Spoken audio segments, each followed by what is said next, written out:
आपका solar panel hackers के लिए एक आसान हदफ हो सकता है और इसके नताइज तबाहकुन भी हो सकते हैं। आइए पहले ये समझते हैं कि सोलर पैनल कैसे काम करते हैं। एक इमारत का मालिक सोलर पैनल लगाता है। पैनल सूरज की रोशनी को पावर में तब्दील करते हैं। ये पावर फिर सोलर पैनल में नस्ब इन्वर्टर नामी एक डिवाइस तक पहुंचती है और ये डिवाइस पावर को इलेक्ट्रिक करंट में तब्दील कर देती है। यही करंट हम अपने घरों में इस्तेमाल करते हैं। इस सारी कहानी में इन्वर्टर सबसे अहम चीज है। इन्वर्टर एक कंट्रोल यूनिट से जुड़ा होता है। कंट्रोल यूनिट एक तरह का दिमाग होता है जो सार्फिन को सिस्टम ऑन और ऑफ करने और पावर सप्लाई चेक करने की इजाजत देता है। इस कंट्रोल यूनिट को हैक किया जा सकता है।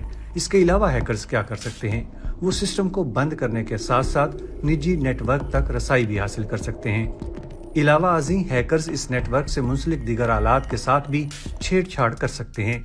लेकिन क्या वो इससे भी ज्यादा कुछ कर सकते हैं? मुमकिन तौर पर हाँ। इन्वर्टर नामी डिवाइस क्लाउड प्लेटफॉर्म से जुड़ी होती है।